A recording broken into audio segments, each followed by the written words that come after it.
ભરૂચ શહેરમાં આજે વહેલી સવારથી જ વહીવટી તંત્ર દ્વારા દબાણ હટાવવાની એક મોટી અને કડક કાર્યવાહી હાથ ધરવામાં આવી હતી. શહેરના સિટી સેન્ટરની બિલકુલ સામે આવેલ જિલ્લા પંચાયતના શોપિંગ સંકુલની હદમાં વર્ષો જૂની ગણાતી બાલાપીર અને માસુમપીર નામની બે દરગાહો પર તંત્રનું બુલડોઝર ફરી વળ્યું હતું.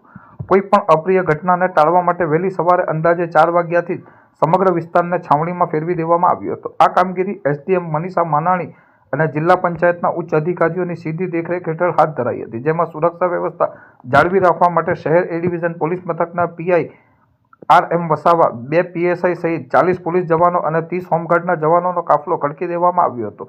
તંત્ર દ્વારા 2 જેસીબી મશીન અને 3 ટ્રેક્ટરોની મદદથી સૌપ્રથમ બંને દરગાહોને તોડી પાડવામાં આવી હતી. આટલું જ નહીં, દરગાહની આસપાસના વિસ્તારને ખુલ્લો કર્યા બાદ જિલ્લા પંચાયત દ્વારા અગાઉ નિર્મિત પરંતુ લાંબા સમયથી બંધ હાલતમાં રહેલ 36 જેટલી દુકાનોના શોપિંગ કોમ્પ્લેક્સને પણ જમીનદોસ્ત કરવાની પ્રક્રિયા આરંભાઈ હતી. ઉલ્લેખનીય છે કે આ જગ્યા ખાલી કરવા માટે જિલ્લા પંચાયત દ્વારા અગાઉ જ દરગાહના ટ્રસ્ટીઓને કાયદેસરની નોટિસ ફટકારવામાં આવી હતી, જેના અનુસંધાને આ આખું ઓપરેશન પાર પાડવામાં આવ્યું હતું. બીજી તરફ ડિમોલિશનના સમાચાર મળતા જ દરગાહના ટ્રસ્ટીઓ અને સ્થાનિકો ઘટના સ્થળે દોડી આવ્યા હતા. ટ્રસ્ટીઓએ આ કાર્યવાહી સામે ભારે રોષ વ્યક્ત કરતા જણાવ્યું હતું કે આ દરગાહ વર્ષો પુરાણી છે અને આ વિવાદ મામલે તેઓએ અગાઉ હાઈકોર્ટના દ્વાર પણ ખખડાવ્યા હતા. હાઈકોર્ટ દ્વારા અગાઉ સ્ટે આપવામાં આવ્યો હતો, પરંતુ તેની સમયમર્યાદા પૂર્ણ થતાં કોર્ટે તેમને નીચલી અદાલતમાં જવાની સૂચના આપી હતી. ટ્રસ્ટીઓનો દાવો છે કે હાલમાં પણ આ મામલે કાનૂની પ્રક્રિયા ચાલુ જ હતી, તેમ છતાં તંત્રએ ઉતાવળ કરી વહેલી સવારે આ કામગીરી કરી છે. જોકે વહીવટી તંત્રએ કાયદાકીય પાસાઓને ધ્યાને રાખીને જ આ દબાણ દૂર કર્યું હોવાનું પ્રાથમિક દ્રષ્ટિએ જણાઈ રહ્યું છે.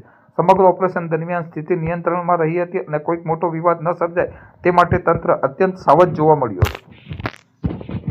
જી, ભરૂચ જિલ્લા પંચાયત દ્વારા ભરૂચ જિલ્લાના વિકાસ માટે આ તમામ જગ્યાએ જેથી કરીને માનો કે ભરૂચ હોય, રાજપારડી હોય, નેત્રંગ હોય કે જંબુસર હોય, આ તમામ જગ્યાએ ભરૂચ જિલ્લા પંચાયત દ્વારા રેસ્ટ હાઉસ અને કોમ્પ્લેક્સ બનાવવા અમે જઈ રહ્યા છીએ.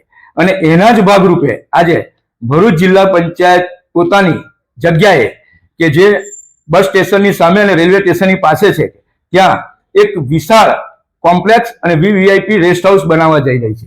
અને એના ભાગરૂપે આ જે ડિમોલિશન કરવામાં આવ્યું છે તેના ભાગરૂપે કરવામાં આવ્યું છે.